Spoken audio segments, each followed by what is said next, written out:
Hi there. I'm Oliver Wong, a rising junior at Hong Kong International School, and I'm so excited to be sharing with you my Polygence research paper. Now, whether this is the first video you're going to be watching or the very last one, I want you to just sit back and relax and let me talk to you about the problem of childhood obesity and its effects. Now, I think it's very important for me to talk about my inspiration coming into this project. And one of the reasons I chose this topic is because of my increasing concern with the rise of obesity in my community. I've been reading all over in the newspapers that this obesity epidemic is not just something that's focused in the West, it's also affecting parts of Asia now, and is extremely prominent in areas surrounding where I live. Another reason is my experience with obesity at a young age, which helps me better understand any sort of health risk that might affect me. And the third reason is for me to find a reason as to why I'm constantly having injuries when I'm playing sports. And so my mentor was able to find a connection between the three topics I was extremely passionate about and put it through a plan. The first, a three-step plan. The first step being being to find a cause as to why obesity is increasing, why is it so prevalent in our society today?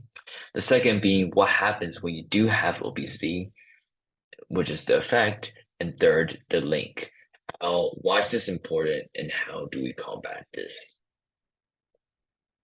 And to give you a quick summary of what I've learned, obesity is not an issue that can be resolved quickly because of the increasing societal and lifestyle barriers. We need governments to address this issue by promoting a more active lifestyle. So, what causes obesity? And to really understand that, we need to understand what obesity is in the first place, right?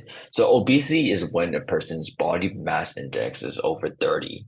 And usually, genetics play a major role because it controls your ability to digest food and to store fat, and it also regulates your appetite, right?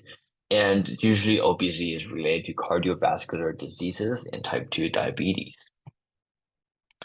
Obesity is currently an issue that concerns over 1 billion people. So that's one in every eight people. And this is also an issue that's doubled since the 1980s. So this just shows how prevalent it is in our society today.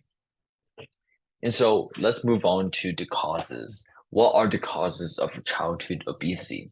And one of the major factors is because of the sedentary lifestyles relative to the 1980s because of the access to transportation. It's never been easier to hop on a bus and go to work, right? In the past, people might have need to walk, but now because of the access to transportation, it has become so much easier for people to travel from door to door, right? Currently, there are over 1.475 billion cars in the world compared to the 500 million in the 1980s. So there are a lot more cars, which actually contributes to the obesity epidemic because people aren't moving as much anymore. And second of all, this also explains why in rural areas they have better lifestyle habits in place because they are able to walk around and exercise a lot more, right? Like in China, 78.1% of their population are physically active in their work compared to the 21.8% in urban areas. And this is and a lot of another reason why childhood obesity or obesity is not as prevalent in these areas is because of the slower pace of life in these areas where there's lower cost of living, which doesn't require as much work to be done. So they can have time to really work out, to exercise, and to spend time with their family outside and not just staying at home 24/7. And at the same time, there's a lot of scenery in parks that's usually very pleasant to eye that would usually attract a lot of people to go out and take a walk in these rural areas because it's not as developed and full of buildings. You know, third reason as to why childhood obesity is such a big issue is because of diets, right? A lot of diets in our world are full of calories and full of high amounts of like sugar, high amounts of processed food, and very large portion in size, like in the US, right? However, in China, right, on the other hand, in their traditional food, there's a lot of soy sauces, lots of dips and dressings, and those contain a lot of sodium, which is very harmful to the body, because these aren't the nutrients that we should be intaking, right? And the fourth cause of childhood obesity is a cultural thing. Because of the one child policy that China has implemented in the past, which basically a couple is only allowed to give birth to one child. Um, People overfeed their child, and there's a culture of making sure that your child's healthy by giving them a lot of food. And most of the time, this is actually harmful for the baby, for the child. It actually harms them more than helps them. And now on to another major issue of fast food culture in our society.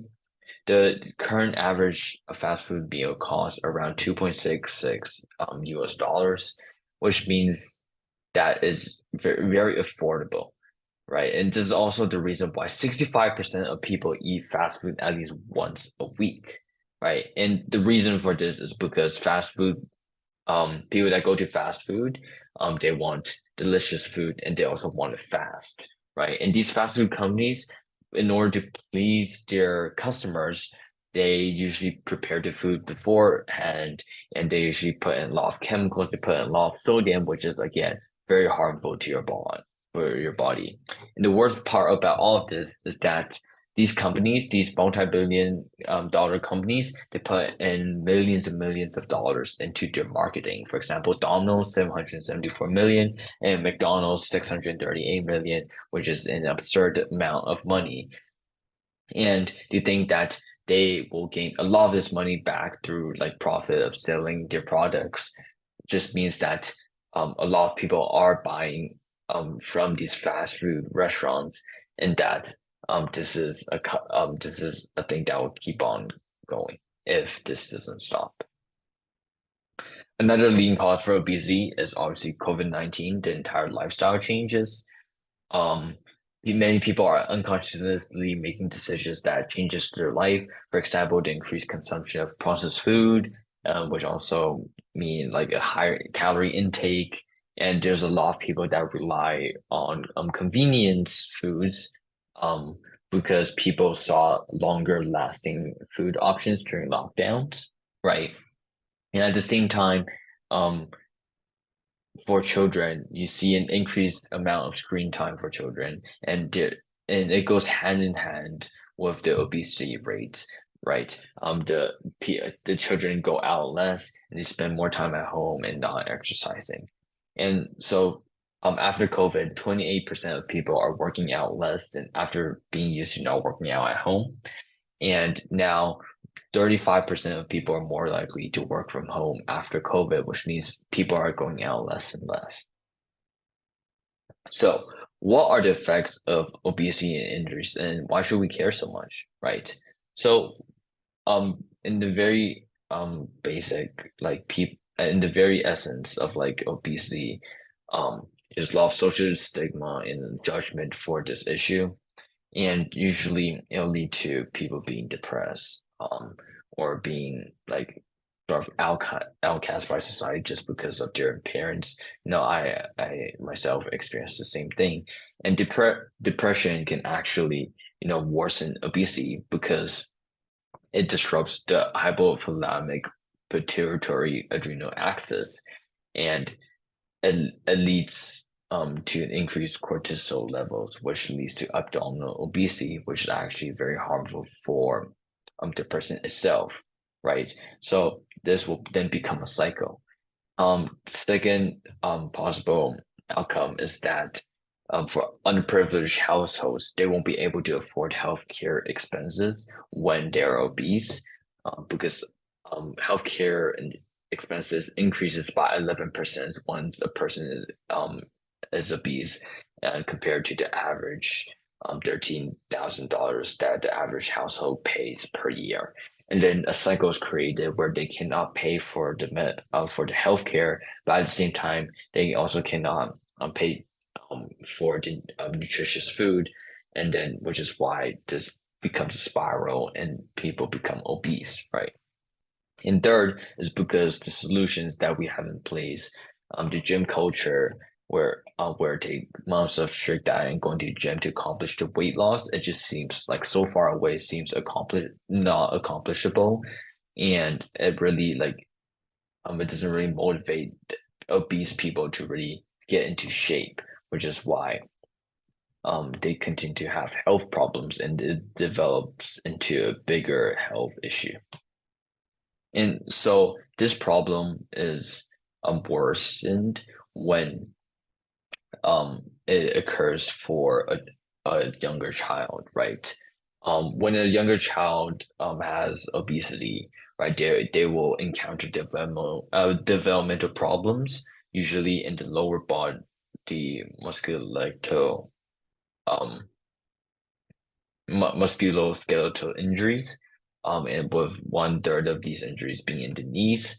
Um, fr from my research, it said that there is a 1.98 greater absolute and 1.81 times greater posterior area normalized joint contact force compared to healthy weight children, which means that the forces on these knees are increased, which will just lead to bigger problems, right? And these bigger problems might develop in the future. For example, muscle imbalance, reduced flexibility, joint stress, if the person is playing when they are obese, and they will also have weaker motor skills. And these are all extremely detrimental if an obese person wants to pick up a sport like I did, and they'll end up getting injured a lot, which is why we need to prevent this problem as soon as possible. And so, what should we do to combat obesity? Now, I've analyzed a lot of the things that different governments have done, and I've settled it down to three major things that every government should do. So, first of all, nutrition labeling of food products with taxation on extremely harming products. So, countries like France, they have nutrition labels on their products from A to E, with A being the best. And basically, every product is graded. And what happens is that a kind of behavior nudge then happens, and it kind of impacts the industry to make better choices when producing a product. And it also means that there's food transparency. So people know what they're buying, they know what they are putting into their bodies, they know how harmful it is for them to buy these kinds of products, right? And so another solution would be urban planning with a focus on having a more active lifestyle post-COVID, because I'm sure a lot of people are ready to go out and to start exercising again, but they don't necessarily have the place to do so, or they don't know if there are any parks nearby. So if governments start developing these areas and they start adding new trails, adding new parks, then people will be more eager and they have an incentive to really go out. And more importantly, what governments need to do is setting work hours, right? A lot of people in urban areas, they overwork because of the lifestyle that they have to keep up with. The expenses are so expensive nowadays, and people overwork all the time just so that they can live. And so governments need to work together to make sure their citizens don't overwork themselves and harm themselves in the long run. But thank you so much for listening to my presentation, and I hope you learned a little bit more about childhood obesity and its effects. Thank you.